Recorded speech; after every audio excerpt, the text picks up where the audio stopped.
Good Welcome job. to another episode of Making Sales Social Live, where today we're going to talk about slowing down your outreach to speed up your outcome. Welcome to Making Sales Social Live, as we share LinkedIn and social selling training, strategies, and tips that will have an immediate impact on your business. Join Bill McCormick, Bryn Tillman, and me, Bob Woods, every week. Making Sales Social Live. This is the recorded version of our weekly Making Sales Social Live show. And this is something that I think we honed for a good few weeks, right?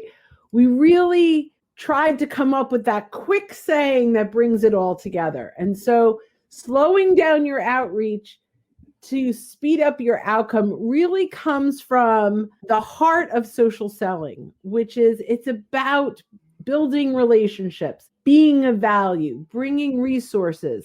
The sales will come when the time is right.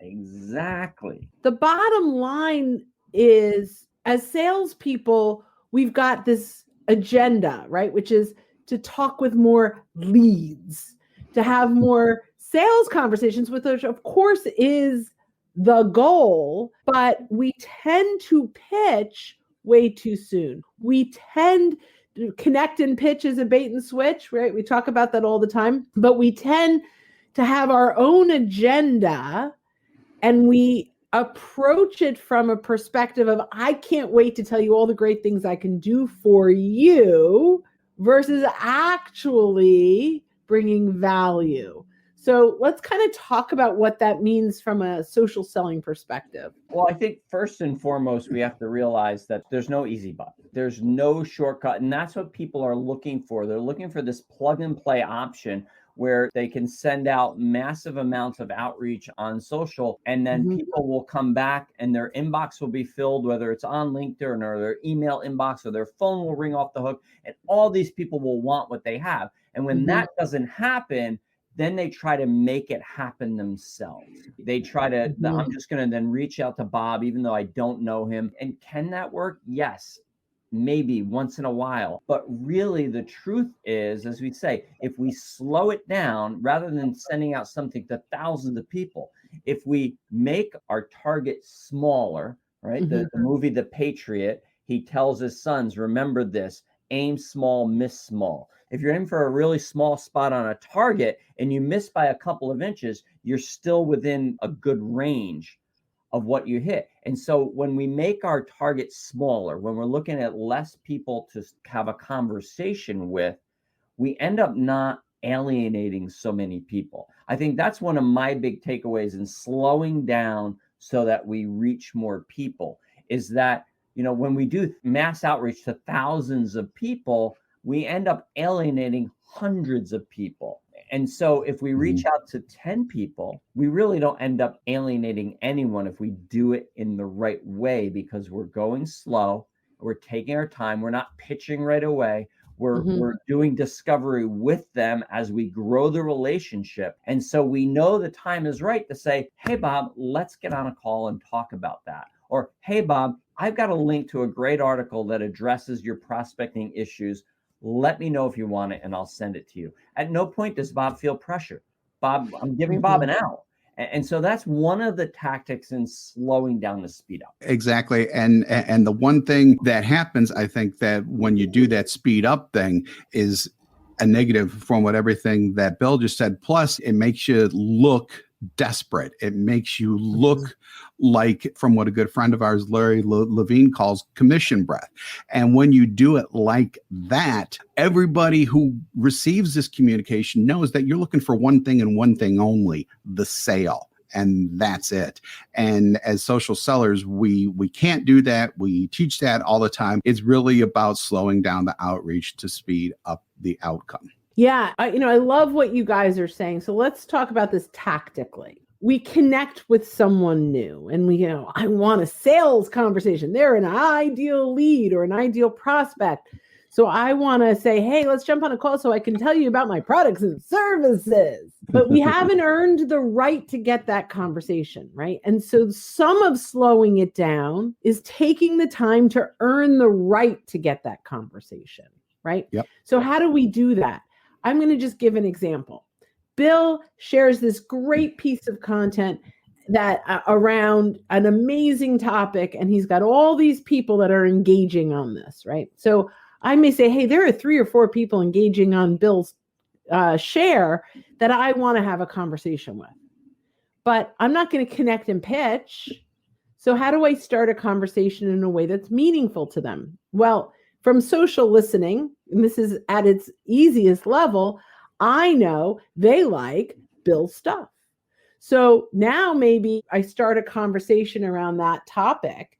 And when I reach out to them, I say, hey, I see we both like Bill McCormick's stuff. Did you hear him on the Sales Reinvented podcast? It was amazing. He had this insight and that insight. If you're interested, let me know. I'll send you a link. But not about me, about a topic clearly they care about because they're engaging already on Bill's stuff. We just interviewed, it was absolutely amazing, Bob Burg, right? And he's the co-author of The Go-Giver and of Endless Referrals, and just absolutely magic. And he talked about really good salespeople move from being me-centric to other-centric. And that is what we have to do in order to slow it down. If we come in as me-centric, we're going in for the kill, right? We're going in way too quickly, and we don't earn the right. And I think it's important to say, you said it when we're first connecting, we find someone like, oh, this is it. This is my ICP or my IVP, whatever you want to call it, your ideal client, your ideal prospect. Slowing it down doesn't mean you just hit that connect button right away. We need to do some research and some due diligence. And you know what? You may find out that they're not congruent with you, that maybe while it looks like it's a good deal, it may not be a good deal. And I love it. Patrick commented in the chat. He said, patience, patience, patience.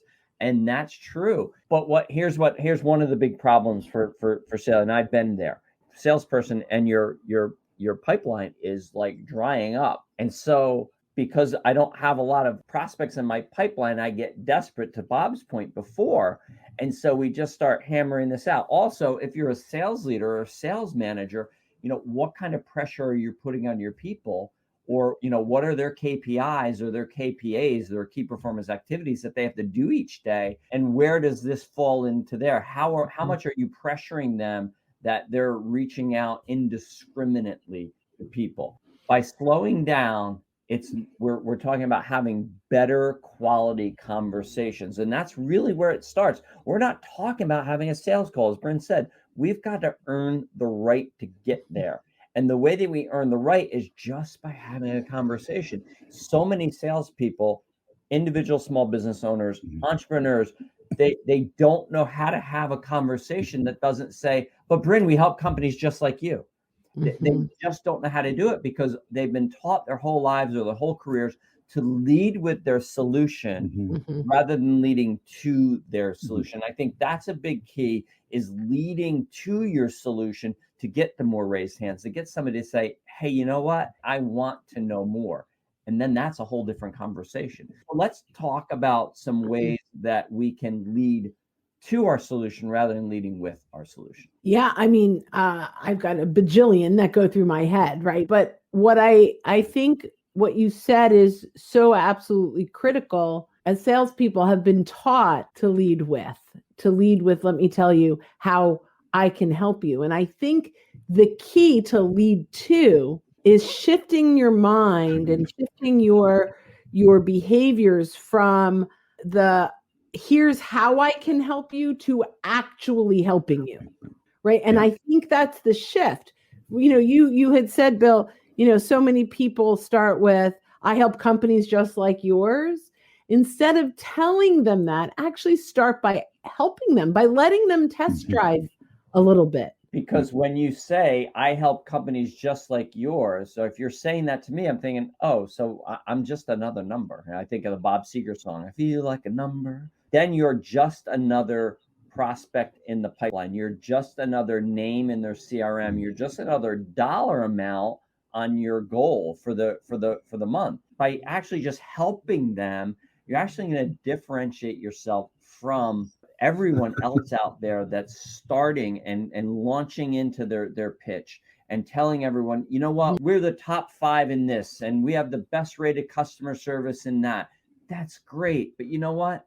That's what everybody says. Everybody says that. And so if everybody says it, it actually makes it mean nothing. It could be totally true. It can be absolutely 100% true. But if everyone says it, it automatically lessens that, whatever that is you're talking, whether it's features and benefits of your product, or it's your great customer service line, or it's the fact that you have operator-based customer service in the United States that answer the phone 24 hours a day and 7 days a week. Those are all great things. But if everybody's doing it and if everybody's saying it, it just doesn't mean as much. And so the first thing is, by leading to your solution, you're going to differentiate yourself and separate yourself from people, because they're going to get on the eventually having a conversation with you and say, wow, Bryn Tillman didn't try to sell me anything.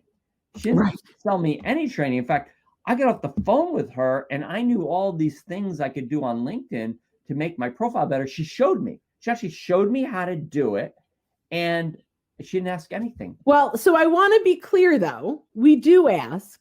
In every stage, we ask permission to take it to the next stage. So I don't ever hang up the phone without some kind of ask, but I've earned the right. So really, I just want to make it very clear that in that conversation, I learn something new about them. I learn about them. I help them. I bring value, and then I bridge it if there's if I can help them, right? So if I've identified that I can help them solve their problem, there's a bridge, right? So I've earned the right to ask permission to share how I've been able to help people with a similar situation that is tailored to exactly what I just heard. Not a blanket statement that we help people like you, but we help people with the challenge you just told me that you have, even though I gave you some things that you can go do now. If you're interested, I'd love to share with you how we've been able to help people with this challenge solve that challenge. And it goes from this one to mass to one to one, where I listened, I heard what they said. I, really brought extreme value to the conversation that's leading to my solution, but I never get off without asking permission to share how I can help them, if in fact I can. Just to redeem myself a little bit, what I and really where I was going at was when that happens, and that happens seamlessly, the person on the other side of the phone doesn't feel like they were on a sales call. The ask offer ratio, they come away going, wow, I got so much more out of that. And yeah, we're going to talk next week about more steps, but I want to talk more, about more steps, because we need this, because we want it. And it doesn't feel like, you don't feel icky. Sometimes you get off a Zoom call with a salesperson, and you're like, oh my God, it was 10 minutes and it felt like 45. And I feel like I need to go take a shower. That's kind of what I was going for. And, we put the comment up there. Orly, our friend Orly, said, offering someone a solution to a real problem without expecting a sale is how you show up. Yes. And you earn the right. So there's social proof in a lot of this, right? So it's one-on-one proof, it's social proof. So how do we add value across the board? So leading to your solution can be one-on-one, but it can also be one-to-many. We can share content on our newsfeed. We can share content in a group. We can share content to a larger audience to attract specific people, to convert lurkers to engagers. And when we can do that, that's like the first step to converting to a conversation, right? And that's to leading to, right? It's like a little path. So maybe they engage the first time, and then what do we do now? If you liked this, now we take it into the inbox. Or, if you liked this, I have additional insights I'd love to share you on X. Let me know if you're interested. I'm happy to share it. And that's a conversation. It's back and forth. So we listen to the customer's problems first, then we provide them with value using our service. It sells itself. There is some real validity to this. And I actually think there's a piece in between. Before we share value of using our service, we actually share value. We learn what are their challenges. And when we're sharing one to many, it's, challenges that we know many people that we serve have. But if we can actually give them value, whether or not they decide to work with us, more of them decide to work with us, right? And that's where I believe slowing down our outreach to speed up the outcome really makes sense. I can't tell you how many people say, I don't understand.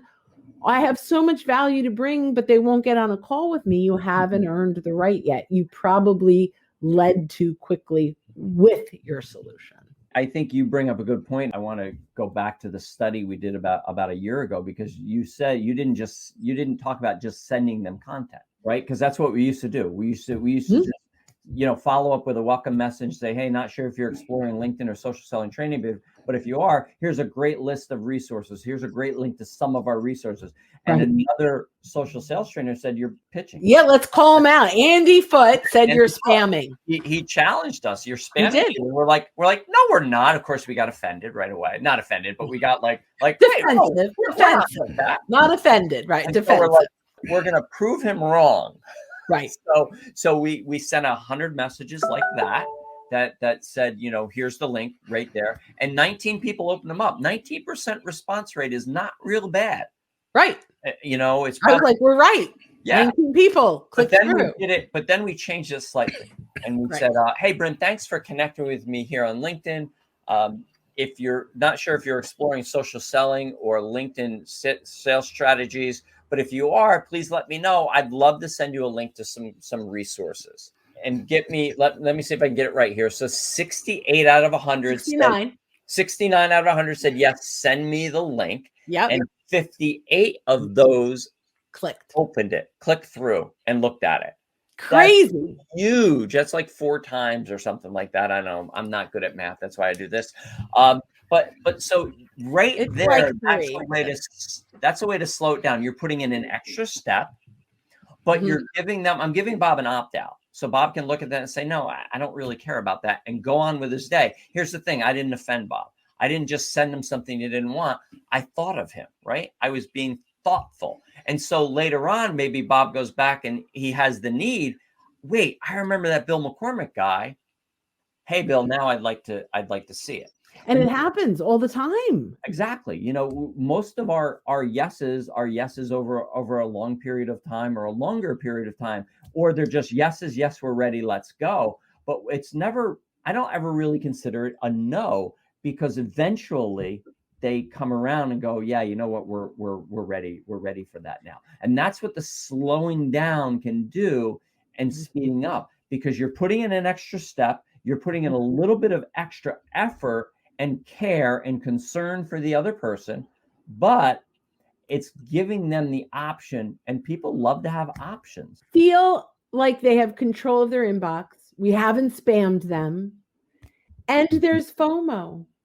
If you send the link, they have the link. They don't have to click through. They have it if they ever want it. But there's fear of missing out. If they don't have the link, they better ask for it. And that's so huge. So huge. I think this was a wonderful episode for many reasons, but I think the biggest takeaway that we want everyone to get really is it's not about what you want to get out of the interaction. It's what you want to give in the interaction that will attract your buyers to you. Fantastic. Well, hey, thanks for watching and listening to another episode of Making Sales Social Live, and we will see you next time. Bye-bye, everyone. Don't miss an episode. Visit socialsaleslink.com/podcast. Leave a review down below. Tell us what you think, what you learned, and what you want to hear from us next. Register for free resources at linkedinlibrary.com. You can also listen to us on Apple Podcasts, Spotify, Stitcher, and Google Play. Visit our website, socialsaleslink.com, for more information.